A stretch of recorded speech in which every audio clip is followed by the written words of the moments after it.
अस्सलाम वालेकुम।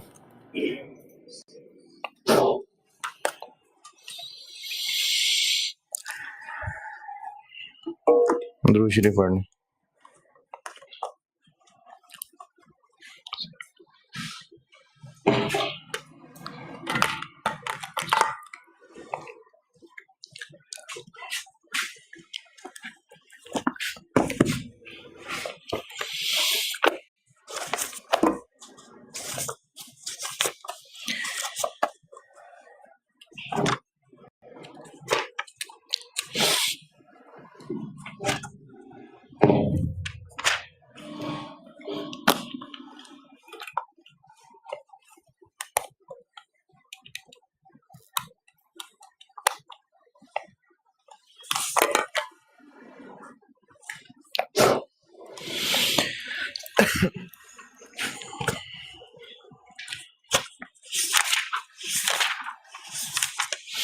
चैप्टर में पेज 357 पे है,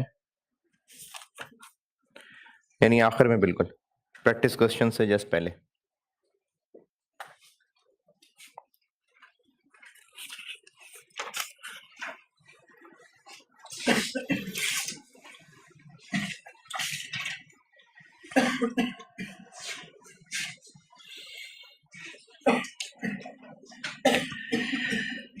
फॉरेन इन्वेस्टमेंट अप्रेजल। इसमें ना ये दो तरह के मैंने कहा था सवाल हैं।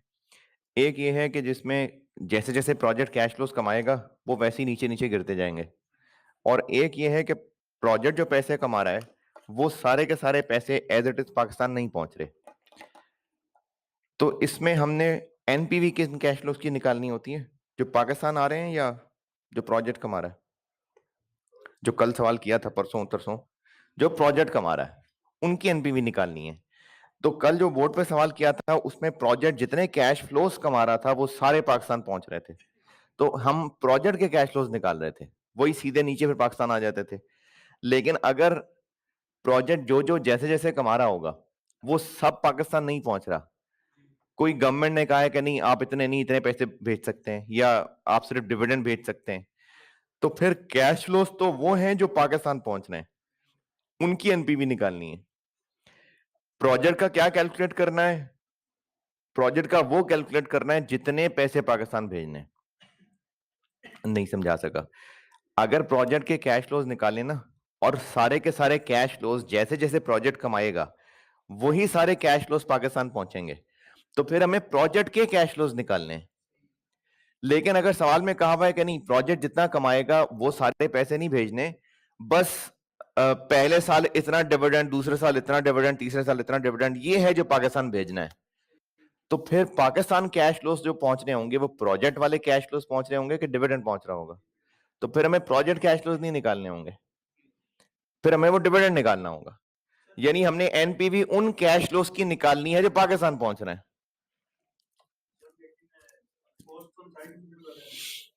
हाँ, नहीं कुछ ना कुछ हल होगा उसका, कि जितने पैसे हैं वो प्रोजेक्ट जितने कमाएगा वो पाकिस्तान में कहीं ना कहीं पहुंच ही जाएंगे, लेकिन हर साल उतने नहीं पहुंच रहे होंगे जितना प्रोजेक्ट कमा रहा होगा। तो इसमें हमने प्रोजेक्ट के कैश फ्लोस की बजाय वो फिगर निकालनी होगी जो पाकिस्तान पहुंच रही है। तो ये सवाल पे डिपेंड करता है। अगर तो नॉर्मल सवाल है जो उस दिन क्लास में किया था, तो उसमें ऐसी कोई शर्त नहीं थी कि पाकिस्तान कितने पैसे आ रहे हैं।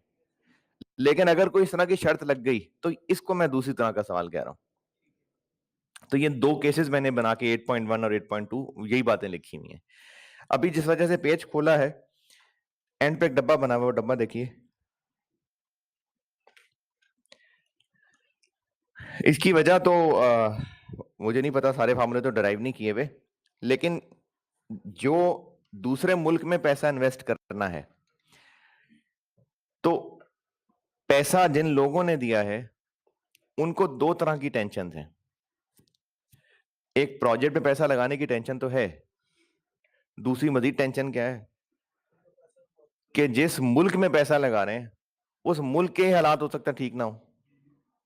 तो इन्वेस्टर ने जो पैसा इन्वेस्ट करना है, जैसे हम लोग डिस्काउंट रेट के लिए केई निकाला करते थे, केई कैपम से अगर केई निकालते हैं तो बीटा क्या होता है? कि उस प्रोजेक्ट में जब पैसा लगाएंगे तो project specific risk discount rate. अब उस प्रोजेक्ट का अपना रिस्क भी है और उस मुल्क का अपना रिस्क भी है जहां पैसा लगना है, और वो मुल्क अगर डेवलप्ड है फिर रिस्क कम होगा वहां पैसा लगाने का कि ज्यादा होगा? डेवलप्ड कंट्री है, और अगर डेवलपिंग कंट्री है या और नीचे है तो रिस्क ज्यादा होगा। तो एक डेवलपिंग कंट्री में पैसा इन्वेस्ट करने के लिए बीटा एक फार्मूले से निकलता है, बीटा नहीं सॉरी, कि कैपम से मिलते जुलते एक फार्मूले से निकलता है। देखें इस फार्मूले के अंदर R M minus R F क्या होता है? मार्केट रिस्क प्रीमियम, प्लस एक और रिस्क प्रीमियम ऐड हो जाएगा, उसको कहते हैं कंट्री रिस्क प्रीमियम।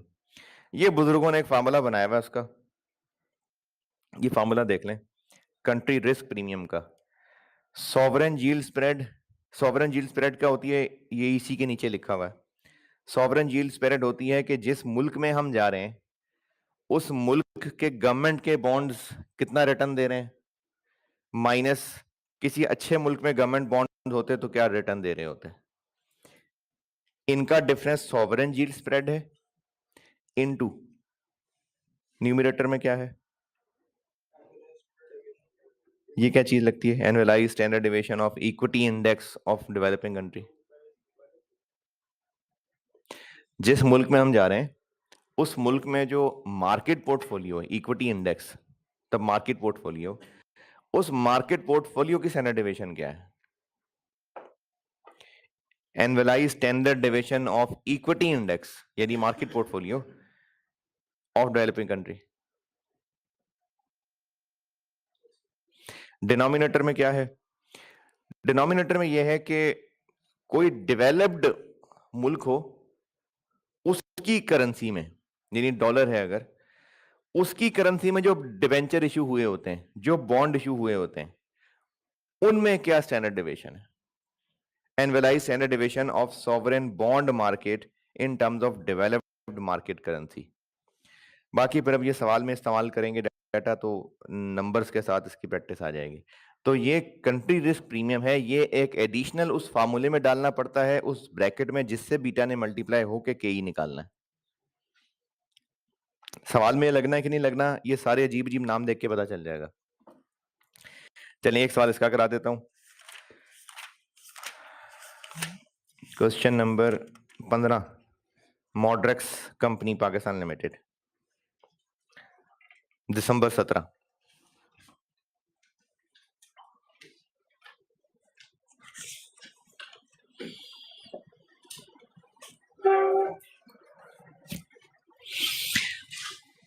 पढ़ लें।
जी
जी पढ़ लिया तो मैं शुरू करूं।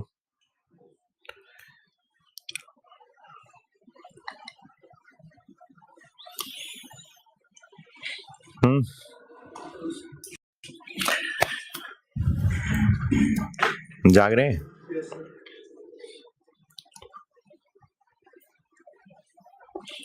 ये कैसे पता कि ये दूसरे सिनेरियो वाला सवाल है? सीआरपी गिवन है? नहीं नहीं, हाँ जी, पॉइंट नंबर 4 में लिखा हुआ है, पॉइंट नंबर 5 में कि फ्री कैश फ्लोज। अच्छा, इसका मतलब फ्री कैश फ्लोज से ये मतलब नहीं वैल्यूएशन का सवाल हो गया। फ्री कैश फ्लो का मतलब है कि कोई कैपेक्स वगैरह भी है, वर्किंग कैपिटल भी है, तो वो भी निकाल लें, लेकिन कितना? सारा फ्री कैश फ्लो नहीं, to the extent of profit after tax.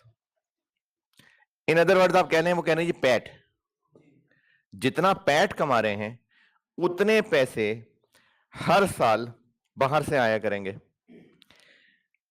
तो प्रोजेक्ट के कैश फ्लोज नहीं निकालने, अब हमने उसके हर साल का पैट कैलकुलेट करना है। PAT, profit after tax, cash flow नहीं, पैट। उतने पैसे हर साल पाकिस्तान आया करेंगे और बाकी पैसे जो वहां रह जाएंगे उनको वो कर देगा इन्वेस्ट 9% पे, और इन्वेस्ट करेगा तो 9% कमाएगा, ये भी एक इनकम होगी। तो फिर वो वहीं रह जाएंगे पैसे, कभी पाकिस्तान नहीं आएंगे। कब? कहाँ लिखा है? उसके बाद फिर वो गवर्नमेंट हमसे हमारे ऐसे, हाँ, पहले पैराग्राफ में लिखा हुआ है कि एट एंड ऑफ 5 साल वहां की गवर्नमेंट हमसे प्लांट खरीद लेगी 20% ऊपर, एंड ऑल अदर एसेट्स। तो ऑल अदर एसेट्स में वो पैसे बचे हुए भी होंगे और उनकी जितनी कैरिंग वैल्यू होगी उतने पैसे गवर्नमेंट हमें दे देगी। तो उसमें वर्किंग कैपिटल भी होगा, उसमें पड़े हुए पैसे भी होंगे, तो ये सारा कुछ गवर्नमेंट हमें 5 साल के बाद वापस कर देगी। तो इसलिए हमें प्रोजेक्ट के कैश फ्लोज नहीं ऐसा निकालने डायरेक्टली, हमें प्रोजेक्ट का पैट निकालना है, क्योंकि वो जो पैट होगा वो यहां डिविडेंड की शक्ल में पहुंचेगा। तो हमने एनपीवी तो उन कैश फ्लोज की निकालनी है जो पाकिस्तान पहुंचना है। कल वाले सवाल जो क्लास में किया था उसमें ऐसा कुछ नहीं लिखा हुआ था, तो इसका मतलब है कि सारे पैसे डायरेक्टली पाकिस्तान आ जाने थे। तो फॉरेन इन्वेस्टमेंट अप्रेजल के अंदर प्रोजेक्ट के कैश फ्लोज निकालने हैं कि नहीं निकालने, इस तरह के इशारे देखने पड़ेंगे। ठीक है, तो ये 2 तरह के सिनेरियोस बांटे मैंने कि जिनमें सारा पैसा एज इट इज पाकिस्तान आ जाएगा। कैसे पता चलेगा सारा पैसा एज इट इज पाकिस्तान आ रहा है? कोई इस तरह की रिस्ट्रिक्शन नहीं होगी, और अगर इस तरह की कोई रिस्ट्रिक्शन है, जैसे सवाल तो मैं यही कर रहा हूं, लेकिन आप एक और चीज देख लें, इससे पिछले सवाल का पॉइंट 4, इससे पिछले सवाल का पॉइंट 4, ये भी ना ईटीएमएल एक बाहर लगाने वाला प्रोजेक्ट था, एक बाहर कंपनी खरीदनी थी, वो थी ETML would be allowed to repatriate only 60% of PAT। तो हर साल जो प्रोजेक्ट पैट कमाएगा उसका 60% सिर्फ पाकिस्तान आएगा, और 5 साल बाद जितना रह गया होगा वो सारा आ जाएगा। तो इस तरह की वर्डिंग अगर मिल गई ना सवाल में, तो इसका मतलब ये दूसरा वाला सिनेरियो है। और अगर ऐसी कोई रिस्ट्रिक्शन नहीं है तो बस हर साल प्रोजेक्ट जो कैश कमाएगा वो सीधा पाकिस्तान लैंड करेगा कैश आके। दी फर्क क्लियर? चले तो प्रोजेक्ट के कैश फ्लोज निकालने हैं, प्रोजेक्ट का पैट निकालना है। ये मैं कर रहा हूं दिसंबर 17। तो प्रोजेक्ट का चूंकि पैट निकालना है तो ईयर 1 2 3 4 5 जी क्या क्या।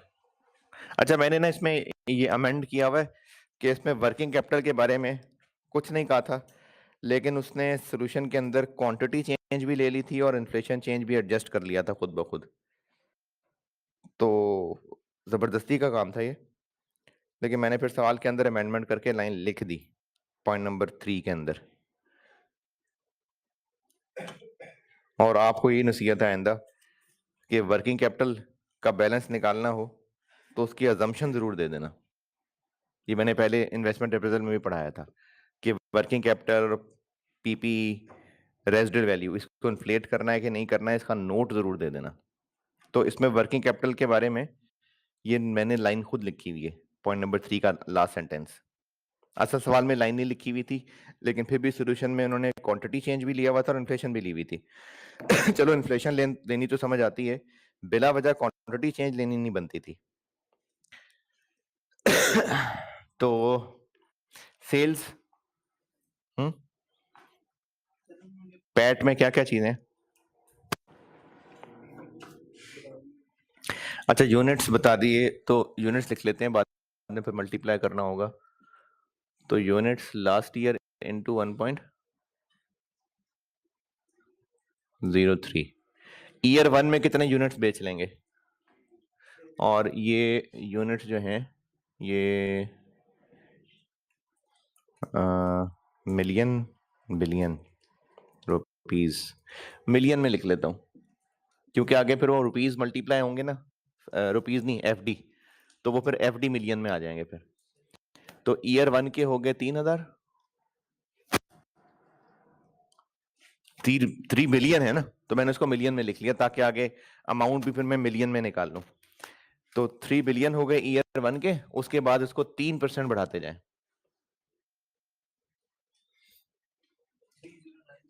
3090, 3183, 3278, 6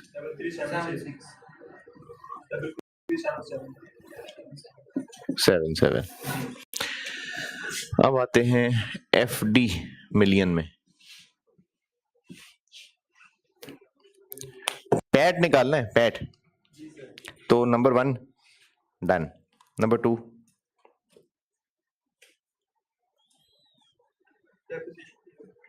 है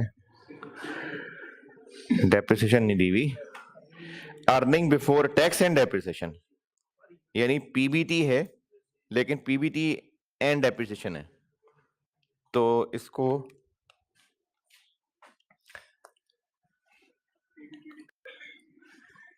पीबीटीडी, और ये दिया हुआ है कितना? ये तो है ईयर 1 का, तो हम कह लेते हैं कि last year per unit into, इसको महंगा करते जाएंगे, कितनी महंगाई, और इनटू ऊपर वाले यूनिट्स। 140 है ईयर 1 का, ईयर 1 में तो यही लग जाएगा। उसके बाद इसने महंगा होते जाना है। फाइनेंशिया में इन्फ्लेशन है, लास्ट पॉइंट नंबर 7 में लिखा हुआ है 8%, तो इसने 8% महंगे होते जाना है और ये ऊपर वाले यूनिट से मल्टीप्लाई होते जाना है। तो पहले साल में तो 140 इंटू 3000 ही है।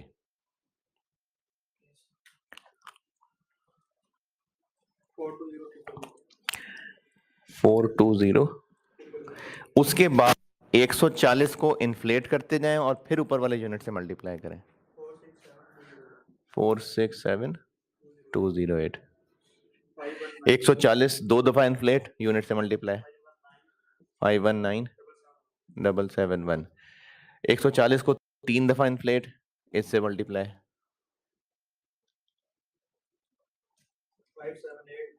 578107। 140 को 4 दफा इन्फ्लेट, इससे मल्टीप्लाई,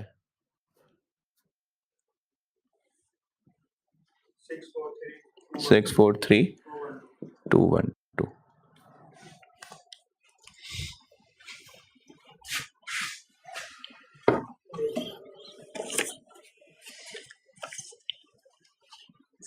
212 नहीं है यार, 212 ही है। अच्छा ठीक ठीक है ठीक है ठीक। पॉइंट नंबर 1 और point number 2 done. Point number 3, point number 3 लिखो यहाँ। पॉइंट नंबर 3 आएगा यहाँ।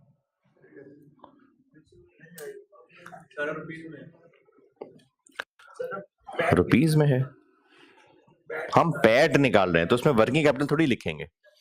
बाकी इस प्लांट का क्या करना है, ठीक है। आगे पॉइंट नंबर 4 डेप्शन निकाल लेते हैं। हाँ हाँ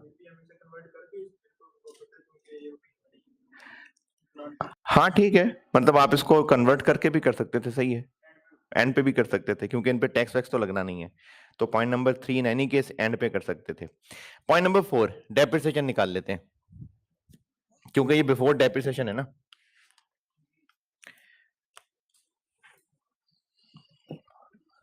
कॉस्ट ऑफ प्लांट कितनी?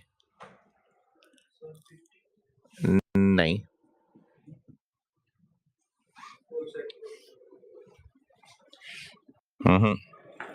50 क्या रुपीज, जबकि हम एफडीज में कैलकुलेशन कर रहे हैं।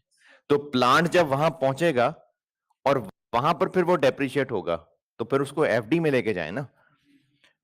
तो जब प्लांट हम खरीदेंगे, प्लांट वहां भेजेंगे तो 50 बिलियन तो रुपए है। और पॉइंट नंबर 7, 17 रुपए का अभी नहीं, 17 एफडी का अभी 1 रुपये है। अच्छा, पाकिस्तानी रुपए से छोटे भी कोई है? 17 एफडी का 1 रुपया तो 50 बिलियन यानी 50,000 मिलियन इंटू 17 के डिवाइड बाय 17 इंटू 17, क्योंकि हमें एफडी में आना है तो इंटू 17। तो इस प्लांट की कॉस्ट हो गई 850000 और ईयर 1 की डेप्रिसिएशन 10%, 85,000। बाकी रह गया 76500। ईयर 2 का 10%, 76500। जाग रहे हैं ना भाई? 688500।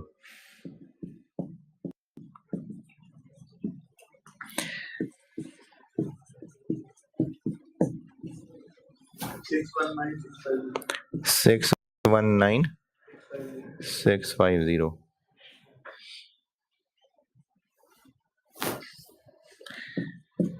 ईयर 4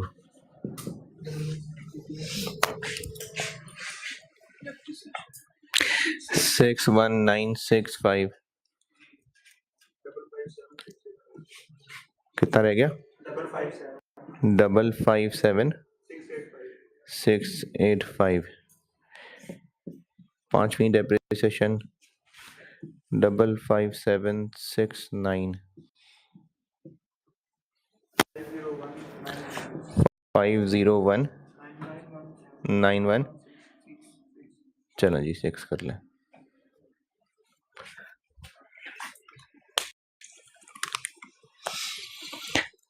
तो एक तो आ गई डेप्रिसिएशन,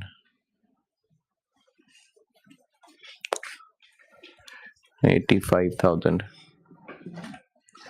76500, 68850। 61,965 और 55,769। 5 साल बाद क्या होगा? ये हमसे वो गवर्नमेंट 20% एक्स्ट्रा यानी प्रॉफिट होगा। फिर कितना प्रॉफिट होगा? इसका 20%, तो 501,916 20%।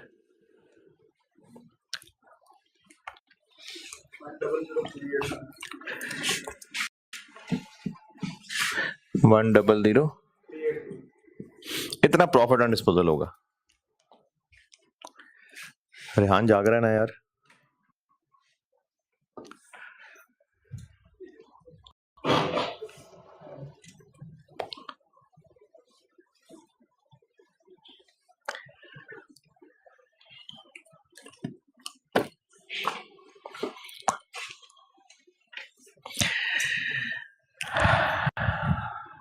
पॉइंट नंबर 4,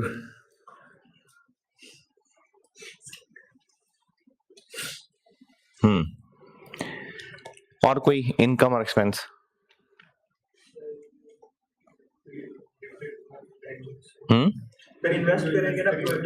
जो इन्वेस्ट करेंगे वहां से 9% इंटरेस्ट इनकम आनी है, तो इंटरेस्ट इनकम आएगी इसमें।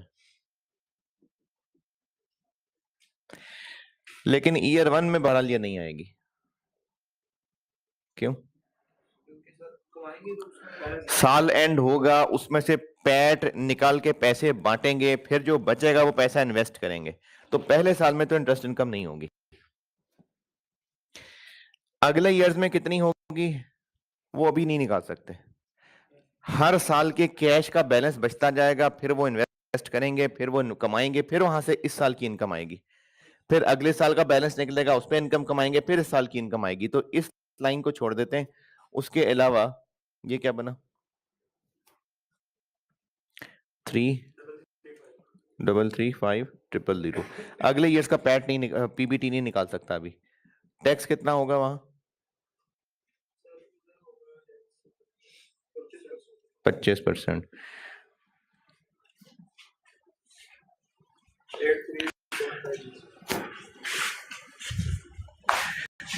83,750।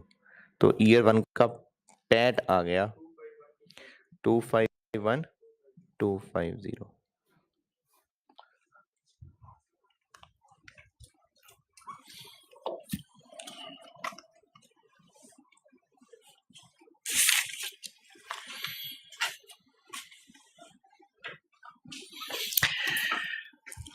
ये हो गया ईयर 1 का पैट।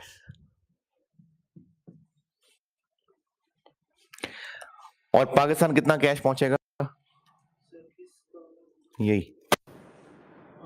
क्योंकि पैट सारा पाकिस्तान पहुंच जाएगा, तो उसको रुपए में कन्वर्ट करेंगे तो फिर पाकिस्तानी कैश फ्लोज बनेंगे। लेकिन पहले हम इसको पूरा 5 साल सॉल्व कर लें।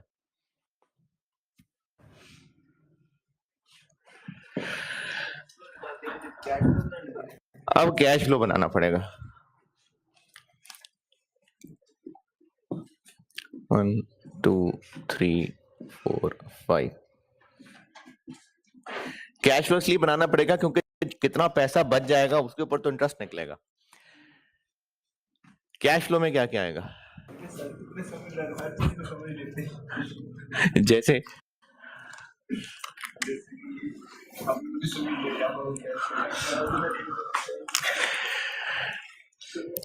कैश फ्लोज में क्या क्या आएगा? यही सारे को दोबारा लिख दो। नहीं, डेप्शन नहीं आएगी।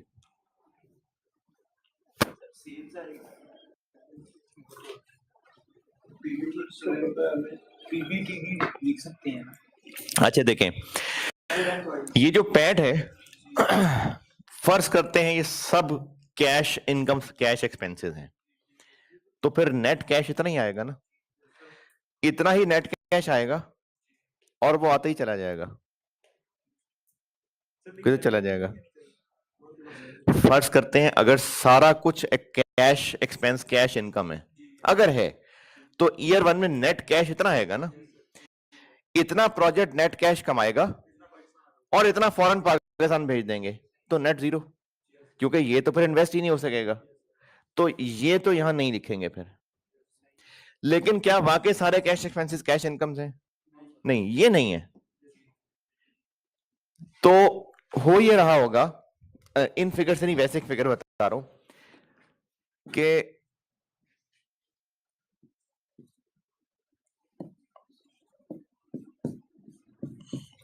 कैश इतना बच रहा होगा। अगर हम इतना कैश कमा रहे थे, कैश कमा रहे थे, डेप्रिसिएशन भी माइनस करेंगे तो प्रॉफिट बच जाएगा, सॉरी कैश नहीं, प्रोजेक्ट कैश इतना कमा रहा था, लेकिन डेप्रिसिएशन भी माइनस कर देंगे तो प्रॉफिट इतना रह जाएगा। तो पाकिस्तान कितना भेजना है, 100 के 70, तो इतना कैश फिर भी बच जाएगा, ये इन्वेस्ट होगा। जितना पैसा प्रोजेक्ट कमाएगा ना, उसमें से प्रॉफिट तक पहुंचने के लिए डेप्शन माइनस करेंगे तो प्रॉफिट आएगा, ये प्रॉफिट पाकिस्तान पहुंच जाएगा। यानी कैश जितना कमाया उसमें से 70 पाकिस्तान भेज दिया, तो बाकी 30 कैश बच गया ना, ये 30 कैश इन्वेस्ट हो जाएगा।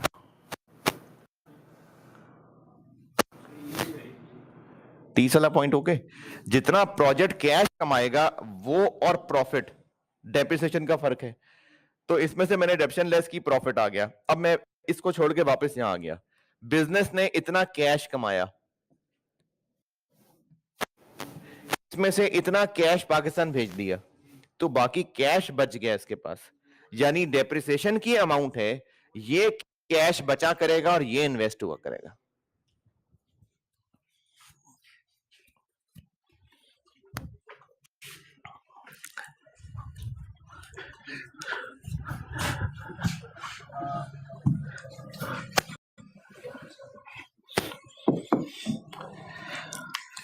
तो जो डेप्रिसिएशन की अमाउंट है, ये हर साल कैश आता जाएगा।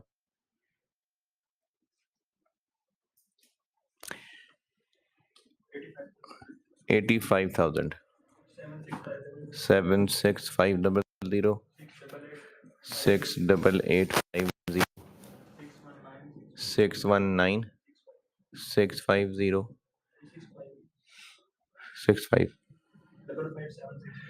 55, 769। और इसके अलावा कैश के साथ क्या क्या सलूक होगा? प्लांट का पैसा पाकिस्तान से आएगा और खर्च हो जाएगा, और वर्किंग कैपिटल का पैसा इनिशियली पाकिस्तान से आएगा। इनिशियली क्यों पाकिस्तान से आएगा? क्योंकि इनिशियल इन्वेस्टमेंट तो पाकिस्तान से ही आनी है ना, उसके बाद जो वर्किंग कैपिटल बैलेंस में चेंज हुआ करेगी, वो प्रोजेक्ट फिर अपना कैश फ्लो लाएगा। तो अब इसको यहां छोड़ के वर्किंग कैपिटल की वर्किंग करनी पड़ेगी। वर्किंग कैपिटल का कैश निकालते हैं।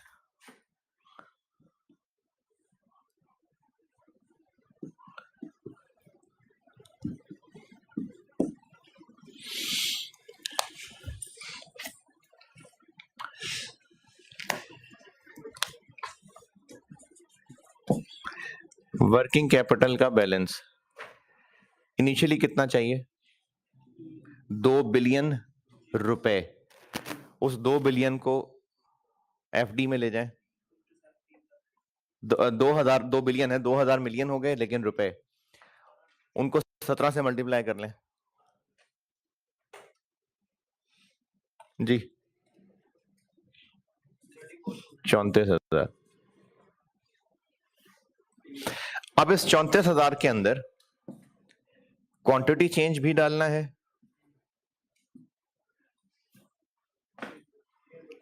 और महंगाई भी डालनी है। क्वांटिटी चेंज 8%, महंगाई 8% है, क्वांटिटी चेंज 3% है, तो इसको 1.08 भी करना है, 1.03 भी करना है। करते जाए। 37822 42073 46802 52062 बस ये निकालना है कि नहीं निकालना?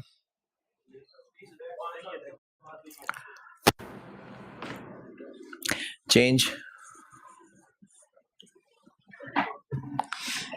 ये तो वो इनिशियल पाकिस्तान से आ जाएगा 3822 4881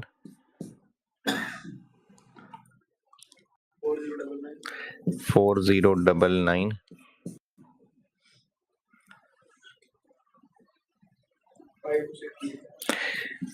52 और बाकी पैसा ये पाकिस्तान पहुंचेगा।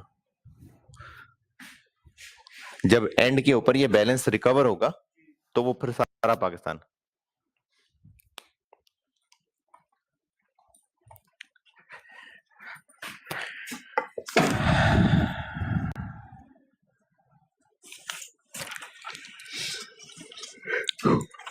सर अगर ये फंक्शन ना ली होती इन्फ्लेट करने वाली तो इसको इन्फ्लेट नहीं करना, दोनों फी नहीं करना। इन्फ्लेट तो कर देते, लेकिन क्वांटिटी वाली इंक्रीज ये बगैर बताए तो नहीं होना चाहिए। इन्फ्लेट जरूर करते आप, लेकिन जो 3% बढ़ा रहा है वो बगैर बताए नहीं होना चाहिए।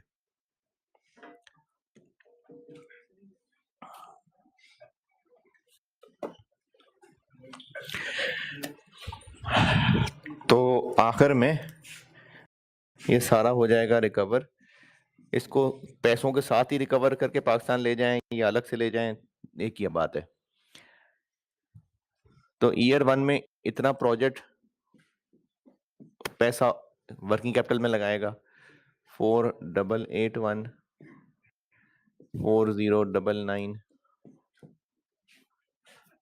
5260 और 52062। और क्या कैश फ्लो होगा?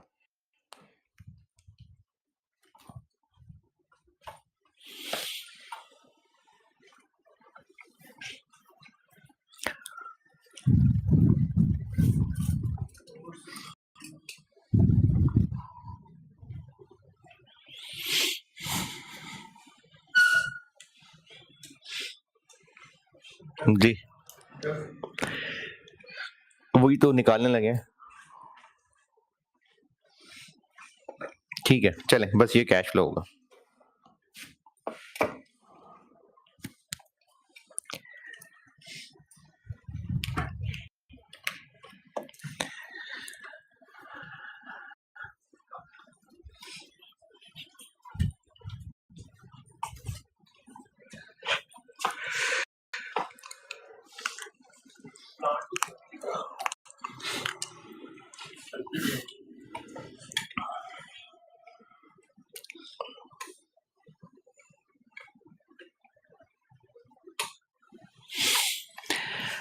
जी प्लांट का क्या लिखूं? वो तो मैंने 34,000 भी यहाँ नहीं लिखा। वो तो पाकिस्तान से पैसा आएगा ना, इनिशियली तो पाकिस्तान से पैसा आ जाएगा। हम तो देख रहे हैं कि इस प्रोजेक्ट के पास क्या क्या कैश होने हैं। देखिए पाकिस्तान से पैसा आएगा क्योंकि इन्वेस्ट तो पाकिस्तान से होना है ना, वहां से आएगा और आते ही वो इन्वेस्ट हो जाएगा वर्किंग कैपिटल में और प्लांट में। प्लांट में लग गया, वर्किंग कैपिटल में लग गया। अब उसके बाद प्रोजेक्ट चलेगा, तो जो प्रोजेक्ट चलेगा ये उसके कैश फ्लोज होंगे।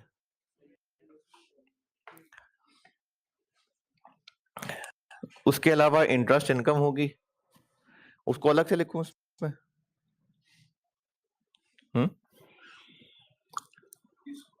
इंटरेस्ट इनकम आज चलिए बताता हूं। इसका आप नेट करिए। वो यहां लानी है, यहां से डायरेक्टली भेज देनी है, दोनों बातें ठीक है। मतलब मैं डायरेक्टली वहां ले जाऊंगा, यहां लाना है, पीछे सोल्यूशन है मैंने यहां लेके आया हूं, वो डायरेक्टली पाकिस्तान ले जाएंगे। ये तो है ना प्रोजेक्ट का पास जो पैसा बचेगा। अब वो पैसा जो प्लांट बेचने से मिलेगा वो हम यहीं ले आए और फिर इकट्ठे सारा पैसा पाकिस्तान ले जाएं, ये भी ठीक है। या फिर जितना बैंक में पैसा बचा हुआ है वो पाकिस्तान ले जाए और प्लांट का पैसा अलग से ले जाए। अच्छा 5वें साल में आके बताता हूँ कि मैंने कौन सा लिख भी दूं तो 5वें साल का वो एंड है ना, तो उसके आगे 6ठे साल का इंटरेस्ट क्या करना है। तो इसलिए यहां लिखे ना लिखे से फर्क नहीं पड़ेगा। कितना बचा अब बाकी ईयर्स, बल्कि ठीक है बाकी ईयर्स भी कितना 81178 इधर 71619 64751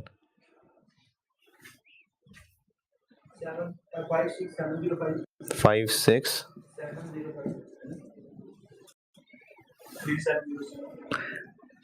नहीं यार क्या कर रहे हैं 55,000 और 52,000 307 कहां से आ गए 107,831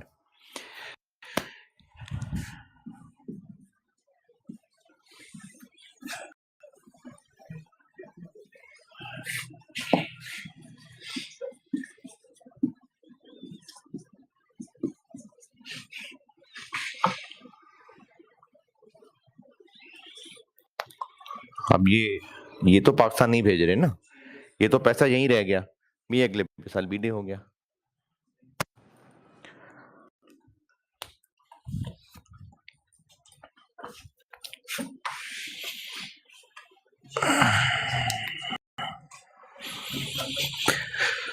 कितना 152797 152797 217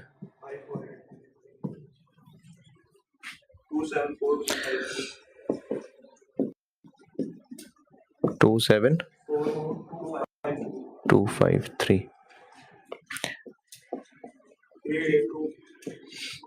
382084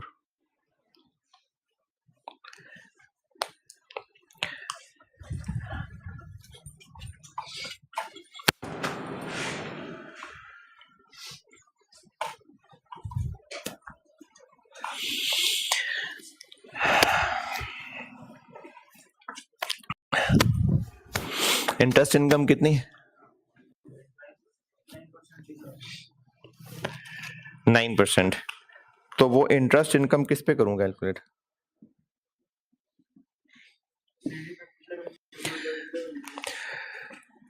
इसके ऊपर 9% लगेगा तो वो इनकम फॉर द ईयर अगला साल ही होगा ना। तो ऐसा करते हैं फिर हम बीडी के ऊपर कैलकुलेट कर लेते हैं, मतलब चाहे आप ऐसे कह लें कि इस पे कैलकुलेट करके यहां लिखें तो इसका मतलब हर साल के बीडी पे कर लेते हैं। तो हर साल के बीडी पे 9%, देखें इस पे 9% लगाएंगे तो वो होगी तो ईयर 2 की इनकम ना। तो चलो फिर ऐसा करते हैं हर साल के बीडी पे इंटरेस्ट लगा लेते हैं तो वो साल की इनकम आ जाएगी। तो यहां कोई नहीं है, यहां 7306 1375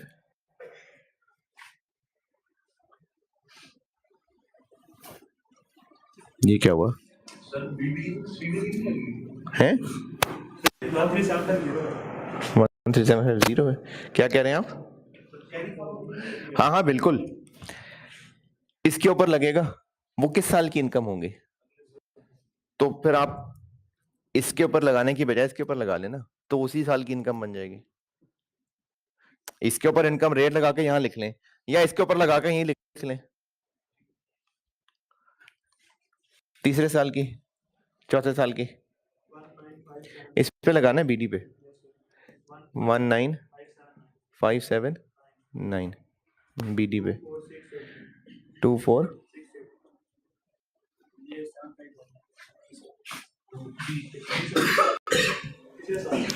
579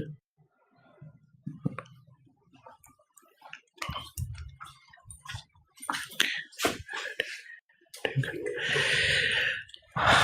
अच्छा, ये इधर कुछ गड़बड़ नहीं है कि इंटरेस्ट इनकम कमा रहे हैं तो वो पैसा भी तो आना है, वो तो मैंने लिखा ही नहीं ऊपर। ये इंटरेस्ट इनकम कमाएंगे तो ये तो पैसा ही है ना। नहीं नहीं नहीं नहीं, ये जो पैसा आएगा ये पैसा ही मिलेगा ना हमें, तो बैंक बैलेंस में ये बढ़ना नहीं चाहिए। हाँ जी, तो हाँ, ये जो इंटरेस्ट इनकम कमाई ना दूसरे साल की, ये दूसरे साल की इंटरेस्ट इनकम कमाई, इनफैक्ट वो पहले साल के एंड पे बचा हुआ पैसा है जो दूसरे साल की उसकी इनकम कमाई, ये इनकम में आया, पैट बना और वो पैसा सारा पाकिस्तान गया। तो ये इंटरेस्ट इनकम री इन्वेस्ट नहीं हुई, ये इनकम फॉर द ईयर है, ये यहां पर आके शामिल होगी। जब यहां पर आके शामिल होगी तो वो पैट का हिस्सा बनेगी, पैट का हिस्सा बनेगी तो उतनी अमाउंट सारी पाकिस्तान चली जानी है। तो इसलिए इंटरेस्ट इनकम ने री इन्वेस्ट नहीं होना है, इसलिए बस सिर्फ कैलकुलेट हुआ है, इसको यहां नहीं कहीं दोबारा लिख देना, क्योंकि जो भी एक्सपेंस इनकम है वो सब पैट का हिस्सा बनेगा और पैट की अमाउंट के बराबर पैसा सारा पाकिस्तान आ जाना है। तो सिर्फ ये पोर्शन है जो री इन्वेस्ट होता जा रहा है, रिटेन होता जा रहा होगा। तो इंटरेस्ट इनकम को अब हम यहां अगले ईयर्स में लिख देते हैं। ये बन गया 7306 13751 19579 और 24683। तो हर साल का पीबीटी और फिर पैट निकल आएगा।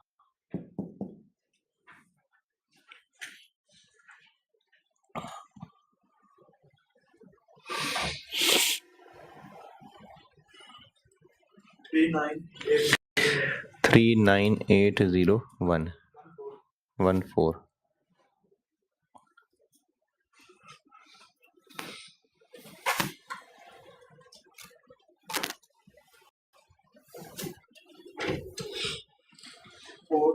वालेकुम अस्सलाम। टैक्स 464672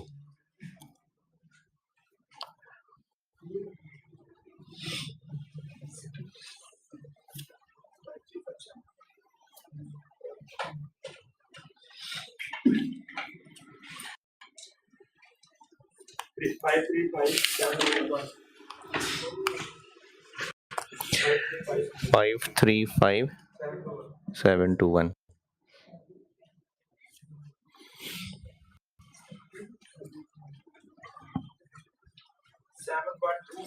71250 9।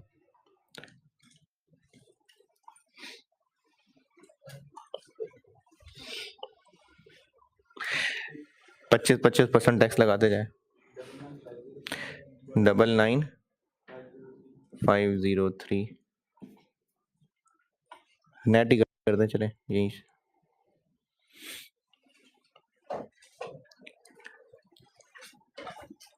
298511। इस पे 25 111 168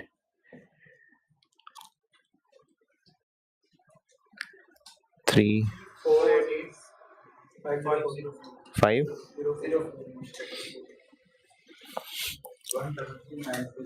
1333930 401791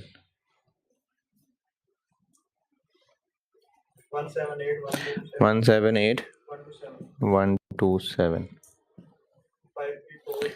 534382।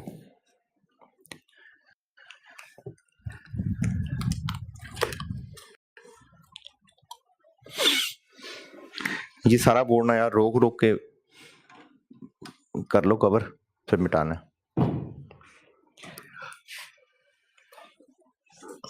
समझने में बस काफी छोटा, अदरवाइज ये इन्वेस्टमेंट अप्रेजल के मुकाबले में तो आती है। अच्छा, डबल नहीं है? एनपीवी है और इन्वेस्टमेंट अप्रेजल तो है ही है, उसके अलावा इसमें भी कम है, इसमें भी ये पॉइंट तक डेफिनेटली वेरिएबल है। मैं तो बड़ा कैश फ्लो लेके बैठ जाना बेचारे वो तो नहीं पता नहीं पड़ जाएगा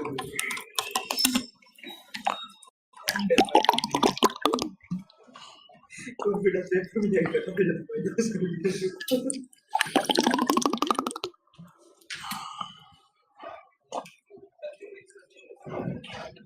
की है बड़ी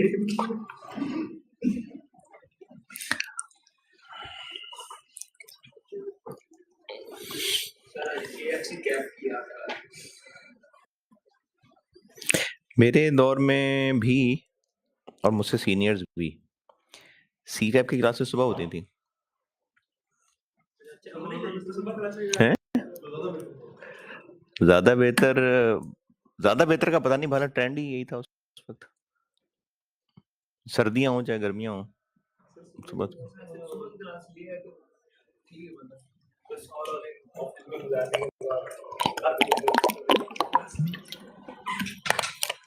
और ये ऑनलाइन की सहूलत नहीं थी अवेलेबल, तो बस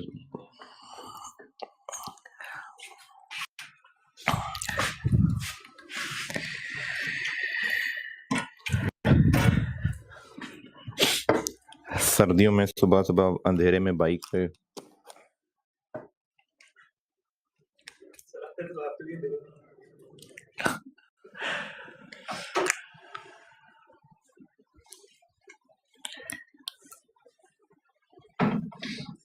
सभी क्लास में 7 बजे क्लास में शेखपुरे से आता था और से सरदार की एक बार 7-10 पे क्लास में या मुझे टॉन्ट कर रहे हैं ना तो ये तो हम आपको लाइक करते हैं हो गया सारा। जाफर साहब भी पूरे टाइम पे क्लास में होते हैं। अच्छा इसमें से ना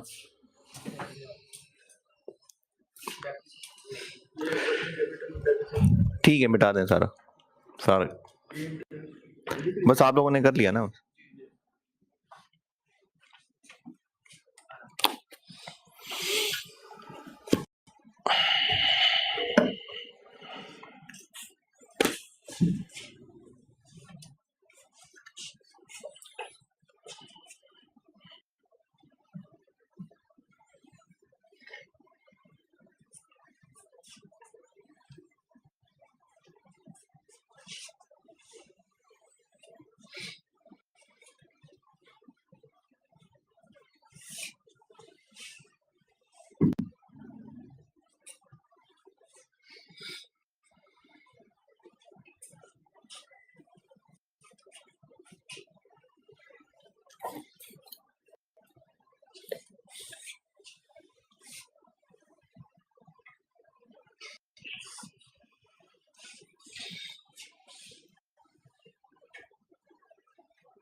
चलें अब कैश फ्लोज, पाकिस्तान के कैश फ्लोज 0 1 2 3 4 5। सोल्यूशन यहीं से शुरू हुआ, ये सारा पैट निकल आया और वर्किंग्स तो वर्किंग्स हैं। अब यहीं से फिर यही सारी फिगर्स डिविडेंड है जो पाकिस्तान पहुंचेगा, और अब ये सारा काम शुरू हो जाएगा रुपीस मिलियन में।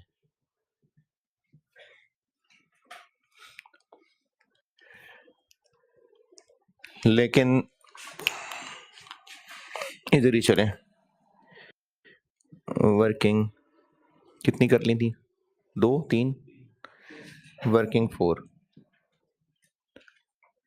Exchange rates 0 1 2 3 4 5। एफडी पर रुपीज है ना, एफडी पर रुपी।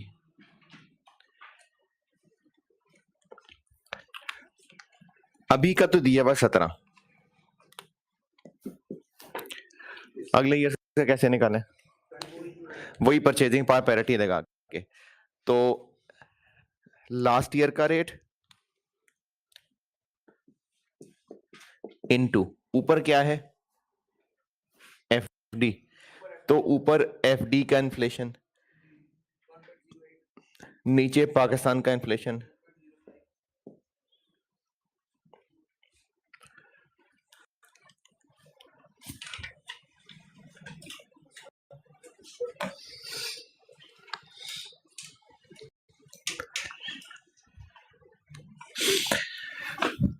$17 equal into 1.08 divided by 1.05 equal 17.49 17.99 18.50 19.03 57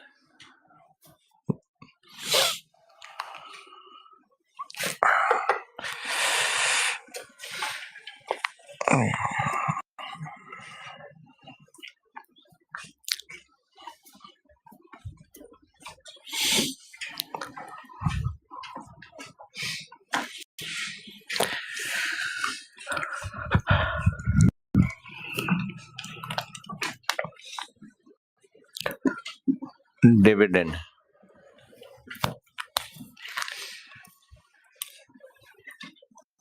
dividend होगा जो कि हर साल का PAT into exchange rate divide by exchange rate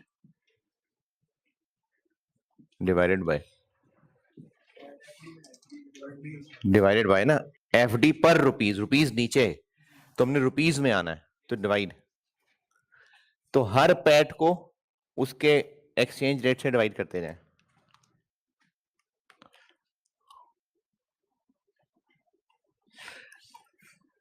$251,250 divided by 17.49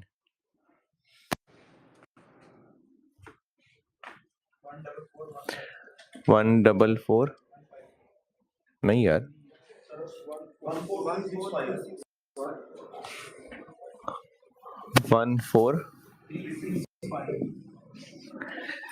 251,250 divided by 17.49 298,511 divided by 17.99 593 this divided by this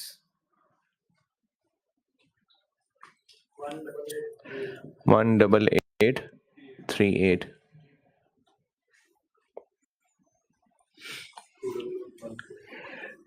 21114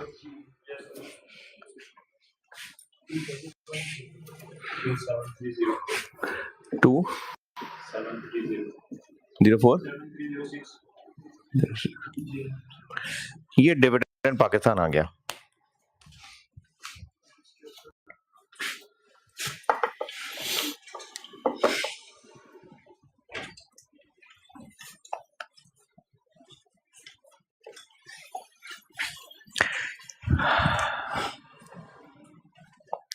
और पाकिस्तान में क्या क्या है पाकिस्तान में इन्फ्लेशन के अलावा और इस डिविडेंड पे टैक्स पड़ेगा। Dividend remittances are taxed in Pakistan at 10%, तो डिविडेंड पे 10% टैक्स पड़ेगा।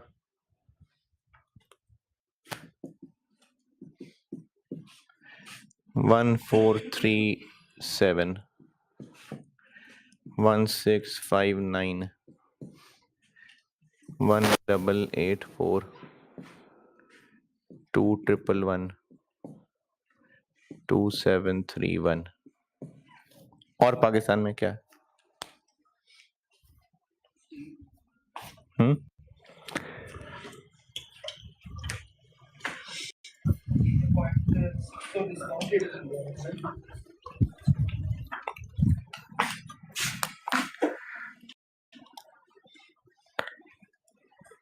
प्लांट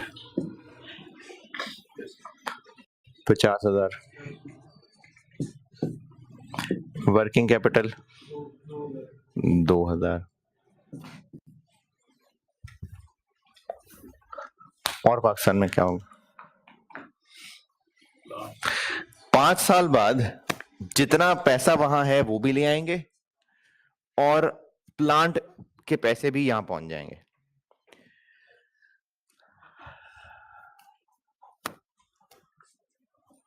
प्लांट के कितने पैसे पहुंचेंगे?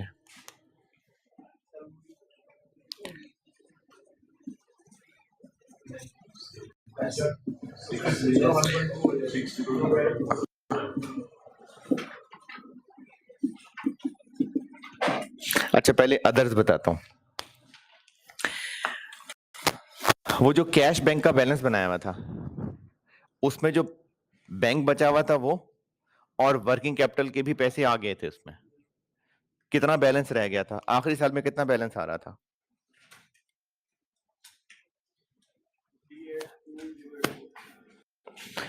कितना?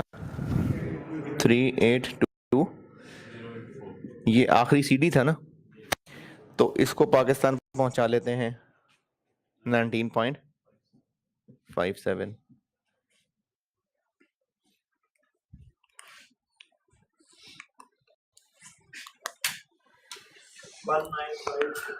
One nine 52।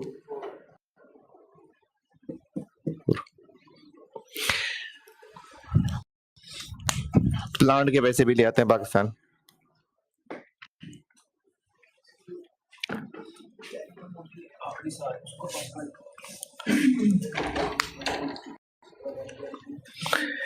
जी, प्लांट के कितने पैसे ले आए?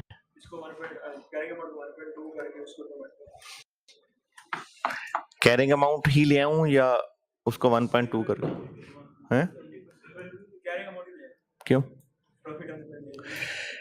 कैरिंग अमाउंट लेके आएंगे? क्योंकि प्रॉफिट तो हम पहले ही ले आए। प्रॉफिट कहां ले आए? वो पैट में आया। पैट सारा का सारा डिविडेंड की शक्ल, डिविडेंड की शक्ल, डिविडेंड, डिविडेंड।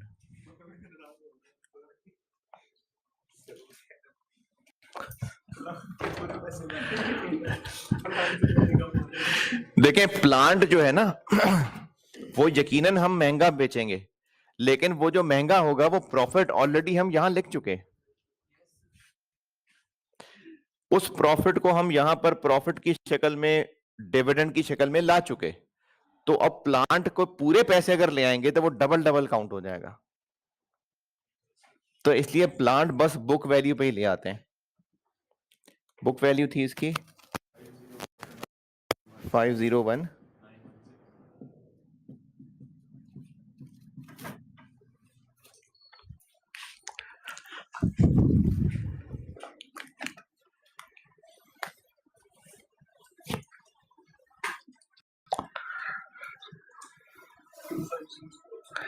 टू फाइव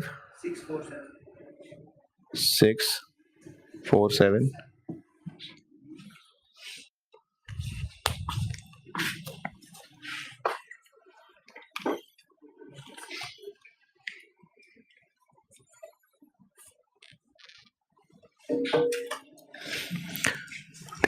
ठीक है।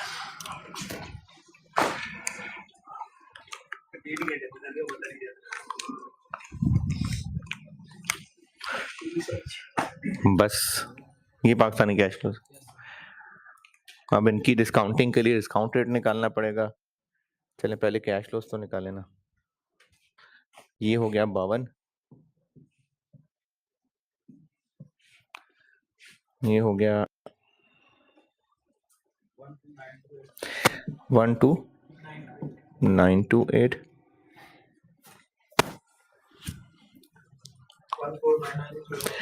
14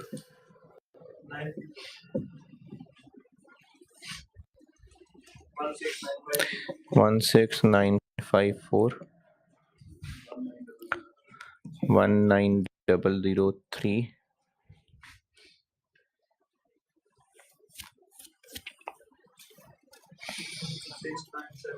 69746।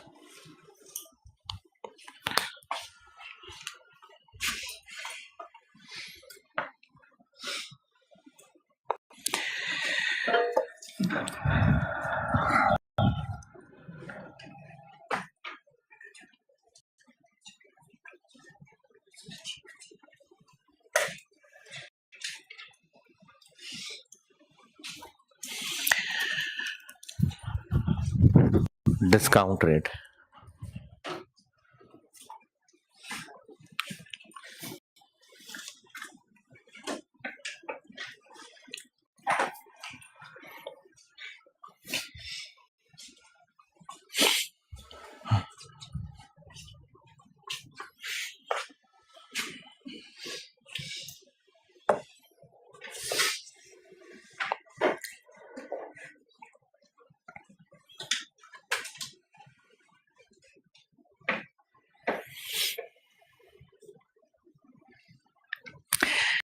डिस्काउंट रेट के लिए केई केडी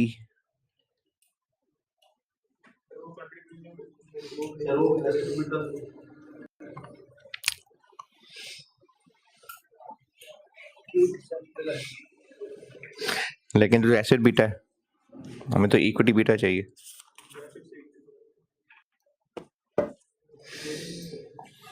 हाँ जी,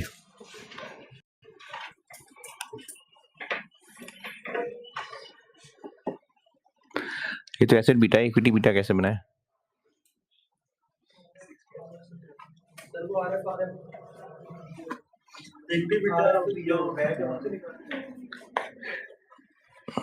कैसे?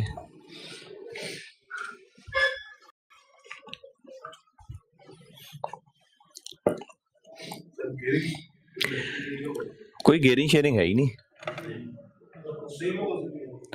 यही होगा फिर, क्योंकि हम इस प्रोजेक्ट के लिए जो पैसा ला रहे हैं तो ये तो कहीं नहीं कहा कि उसमें इक्विटी कितनी, डेट कितना, तो उसमें तो है ही कुछ नहीं। क्या? जितना भी पैसा प्लांट वगैरह में लगेगा, सारे का सारा इक्विटी से इनिशियली। हाँ जी बिल्कुल।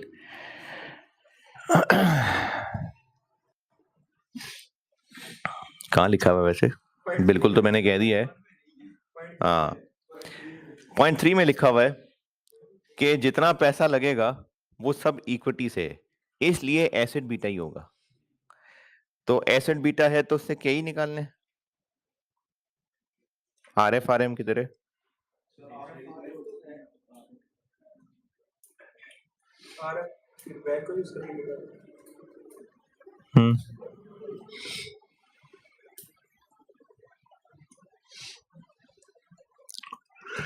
अच्छा चलें दिखाता हूं। नहीं, RF plus beta RM minus RF,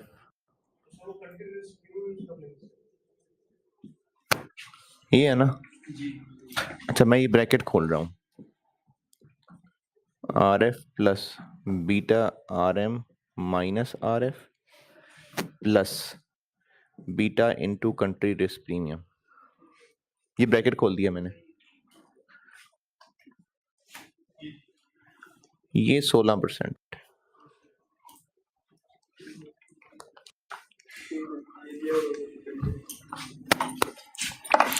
Cost of capital for this project is estimated at 16% before adjustment of country risk premium। यानी बाकी कर लिया उन्होंने सारा, बस सिर्फ ये और करना है। ये 16 है सारा, ये नहीं किया था शामिल उन्होंने, तो अब ये शामिल करना है बस। तो बीटा दिया हुआ है, कंट्री रिस्क प्रीमियम निकालना है, उसको बीटा से मल्टीप्लाई करके 16 में ऐड कर देंगे तो क्या ही बनेगा।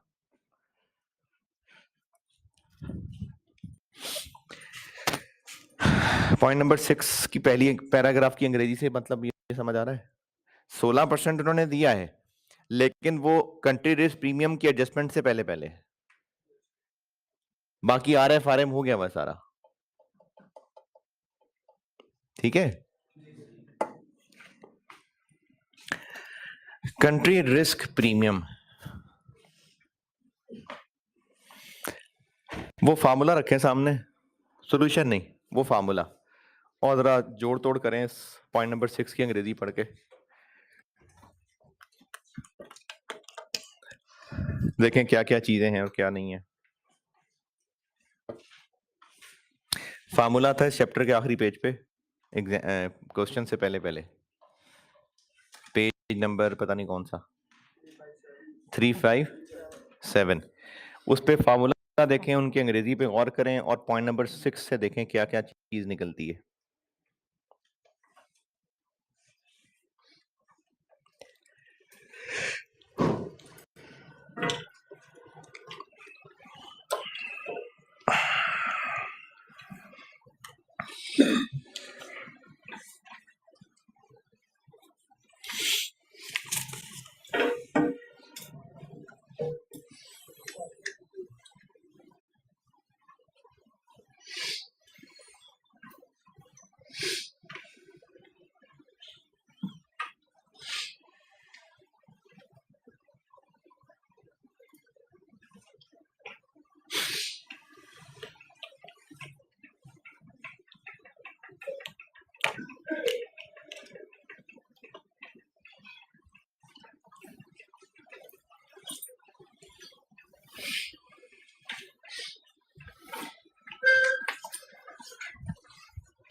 हाँ जी,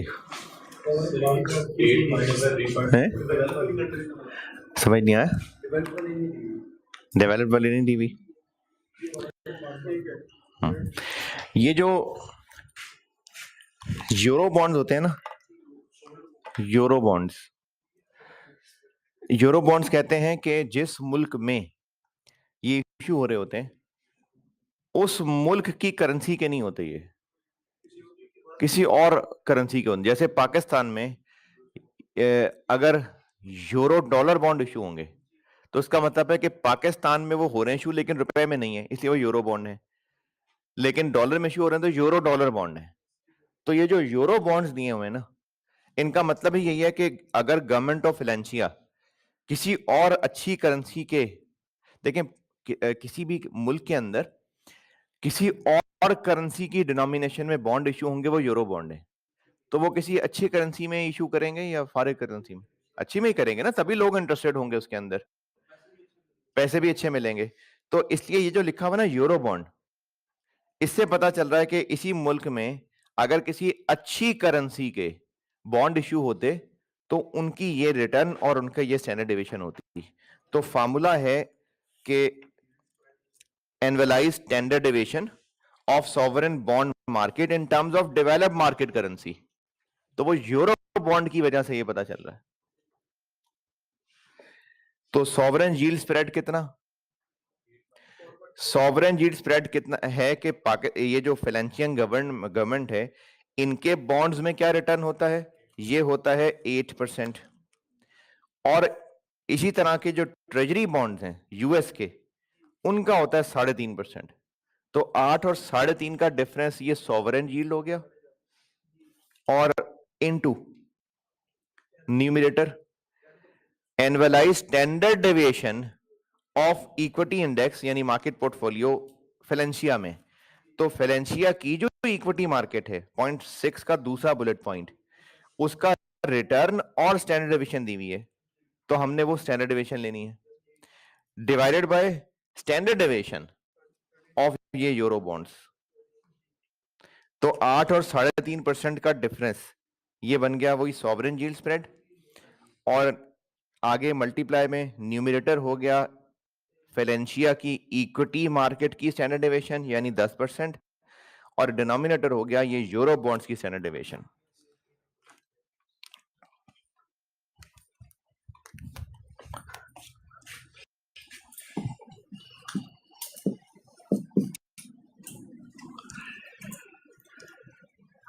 कंट्री रिस्क प्रीमियम बन गया 8% माइनस 3.5% इंटू 10% डिवाइडेड बाय 13%।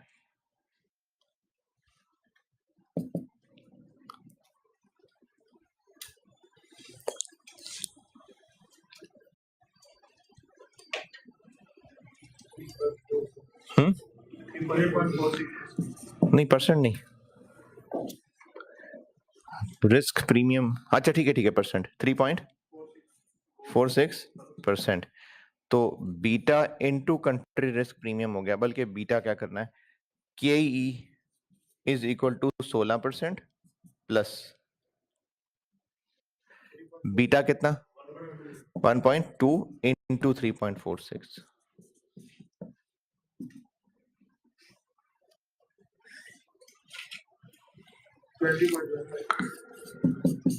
ये है इसका डिस्काउंट रेट और उससे निकलेगी इसकी पीवी, और पॉजिटिव एनपीवी तो लगा देंगे पैसा।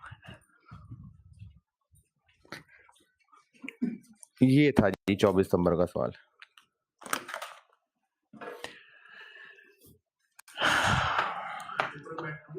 है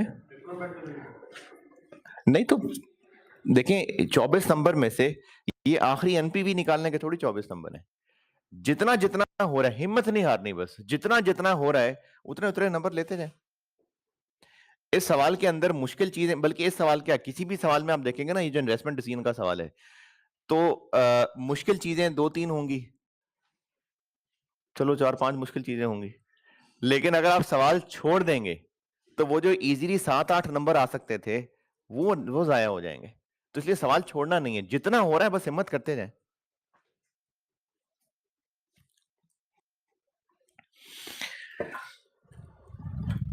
यार वो चाय वाली बात मजाक तो नहीं समझा था?